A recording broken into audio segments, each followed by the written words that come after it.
Hi guys, magandang araw po sa ating lahat. So nandito po tayo sa Crook River State Park ng St. Mary, Georgia. So ito po yung kanilang campground. They only have RV and Wi-Fi up at the office. Kung makikita niyo po yung iba't ibang campers po, yung iba't ibang design.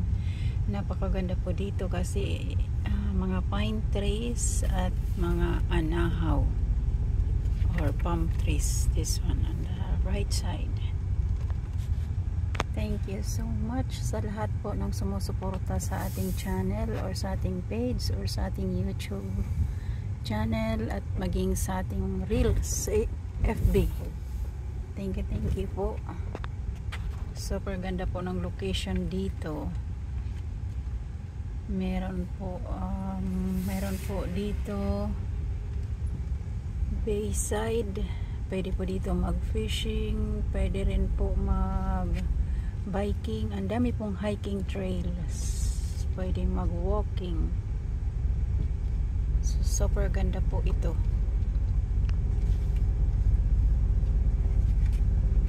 Para po sa mga gustong mag-campers, pwede po dito, lalo na po ngayong season na it is winter season, kaya ang dami pong nagka-campers. Lahat po ng mga state park ay fully booked, galing po sa iba't ibang state yung nagka-camping po dito, lalo na po yung galing sa mga merong mga snow areas tulad po ng Michigan, Arizona, Alaska. Tulad sa amin, taga Alaska po kami. Ayan, marami po dito. Ayan, napakaganda. Marami pong mga kita nyo po yung tubig po doon. Yan po ay tinatawag nilang, what do you call of that water, my love?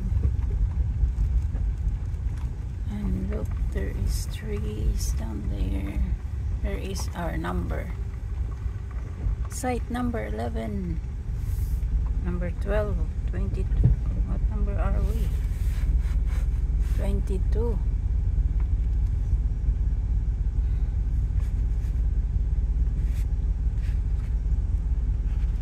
So dikit-dikit po dito yung mga nila campers, pero napakalinis naman po, napakaganda po.